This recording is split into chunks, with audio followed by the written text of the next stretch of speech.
किसी जमाने में एक चोर था। वह बहुत ही चतुर था।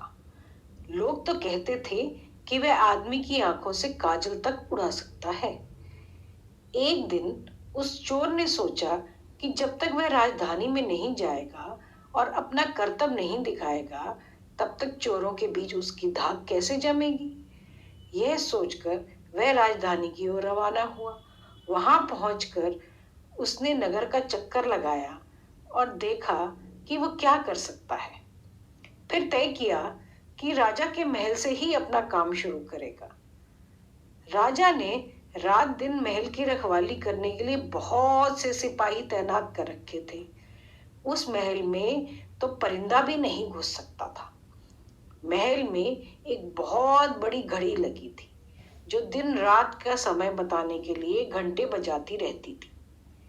चोर ने लोहे की कुछ कीलें इकट्ठा की और रात को जब घड़ी ने 12 बजाए, 2 घंटे की हर आवाज के साथ वह महल की दीवार में एक एक कील ठोकता गया।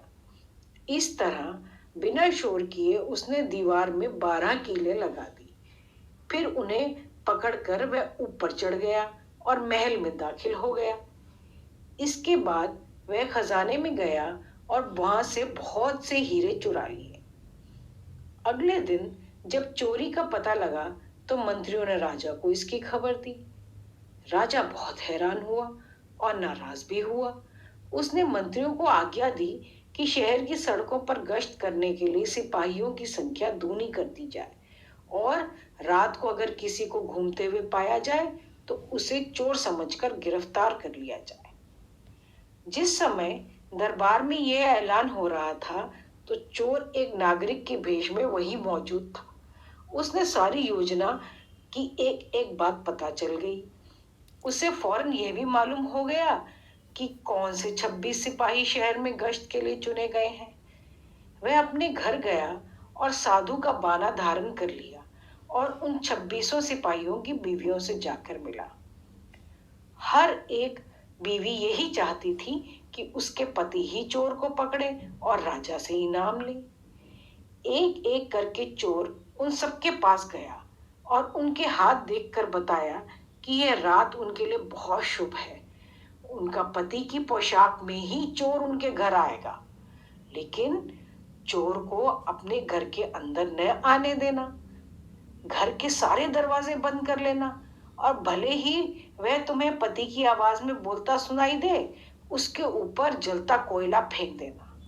नतीजा यह होगा कि चोर पकड़ा जाएगा। सारी स्त्रियां रात को चोर के आगमन के लिए तैयार हो गई। इस बीच पति अपने गश्त पर चले गए और सवेरे 4 बजे तक पहरा देते रहे। हालांकि अभी अंधेरा था, पर उन्हें अब तक तो कोई भी दिखाई नहीं दिया। तो उन्होंने सोचा कि अब तक चोर नहीं आया तो अब क्या आएगा, थोड़ी ही देर में सुबह भी हो जाएगी। यही सोचकर वे अपने अपने घर की तरफ रवाना हो गए। यूं ही वे घर पहुंचे, स्त्रियों को संदेह हुआ और उन्होंने चोर की बताई कार्रवाई शुरू कर दी। फल ये हुआ कि सब सिपाही जल गए और बड़ी मुश्किल से अपनी स्त्रियों को विश्वास दिला पाए कि वे ही उनके असली पति हैं और उनके लिए दरवाजा खोल दिया जाए। सारे पतियों के जल जाने के कारण उन्हें अस्पताल ले जाया गया। दूसरे दिन राजा दरबार में आया तो उससे सारा हाल सुनाया गया। सुनकर राजा बहुत ही चिंतित हुआ और उसने कोतवाल को आदेश दिया कि वह स्वयं जाकर चोर पकड़े। उस रात कोतवाल ने तैयार होकर शहर का पहरा देना शुरू किया।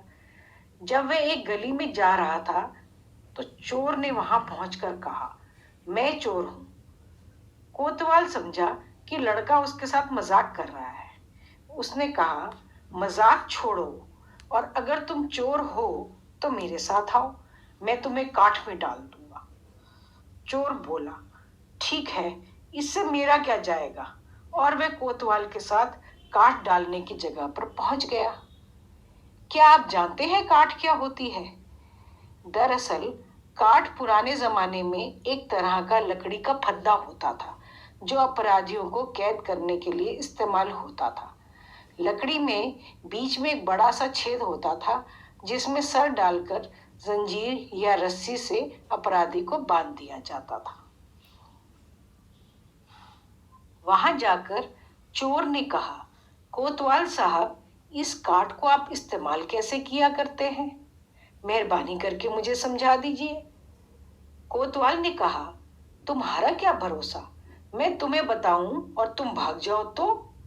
चोर बोला, आपके बिना कहे मैंने अपने आप को आपके हवाले किया है, मैं भाग के क्यों जाऊंगा? कोतवाल उसे यह दिखाने के लिए राजी हो गया कि काठ कैसे डाला जाता है।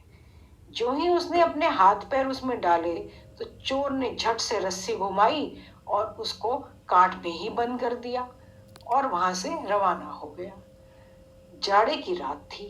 दिन निकलते निकलते कोतवाल मारे सर्दी के अधमरा हो गया।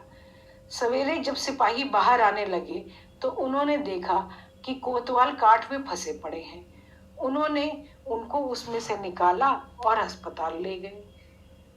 अगले दिन जब दरबार लगा तो राजा को रात का किस्सा सुनाया गया। राजा इतने हैरान हुआ कि उसने उस रात चोर की निगरानी स्वयं करने का निश्चय किया। चोर उस समय दरबार में मौजूद था और सारी बातों को सुन रहा था। रात होने पर उसने साधु का भेष बनाया और नगर के सिरे पर एक पेड़ के नीचे धूनी जलाकर बैठ गया। राजा ने गश्त शुरू की। 2 बार साधु के सामने से गुजरा। तीसरी बार जब वह उधर आया तो उसने साधु से पूछा, क्या इधर से किसी अजनबी आदमी को जाते देखा है? साधु ने जवाब दिया कि मैं तो अपने ध्यान में लगा था, अगर पास से कोई निकला भी होगा तो मुझे पता नहीं। यदि आप चाहें तो मेरे पास बैठ जाइए और देखते रहिए कि कोई आता जाता है या नहीं। यह सुनकर राजा के दिमाग में एक बात आई और उसने फौरन तय किया कि साधु उसकी पोशाक पहनकर शहर का चक्कर लगाए और वह साधु के कपड़े पहनकर यहाँ चोर की तलाश में बैठा रहे। आपस में काफी बहस हुई। कई दफा चोर ने इनकार भी किया, लेकिन आखिर राजा की बात मानने को वह राजी हो गया और उन्होंने आपस में कपड़े बदल लिए। चोर तत्काल राजा के घोड़े पर सवार होकर महल में पहुंचा और राजा के सोने के कमरे में जाकर आराम से सो गया। अब बेचारा राजा साधु बना चोर को पकड़ने के लिए इंतजार करता रहा। सवेरे के 4 बजने को आ गए। राजा ने देखा कि ना तो साधु लौटा और ना ही कोई आदमी या चोर उस रास्ते से गुजरा, तो उसने महल में लौट जाने का निश्चय किया। लेकिन जब वह महल के फाटक पर पहुंचा तो संतरियों ने सोचा, राजा तो पहले ही आ चुका है, हो न हो ये चोर है जो राजा बनकर महल में घुसना चाहता है। उन्होंने राजा को पकड़ लिया और काल कोठरी में डाल दिया। राजा ने बहुत शोर मचाया पर किसी ने उसकी एक भी न सुनी। दिन का उजाला होने पर काल कोठरी का पहरा देने वाले संतरी ने राजा का चेहरा पहचान लिया और मारे डर के थर थर कांपने लगा। वह राजा के पैरों पर गिर पड़ा। राजा ने सारे सिपाहियों को बुलाया और महल में गया। उधर चोर, जो रात भर राजा के रूप में महल में सोया था, सूरज की पहली किरण फूटते ही राजा की पोशाक में और उसी के घोड़े पर रफू चक्कर हो गया।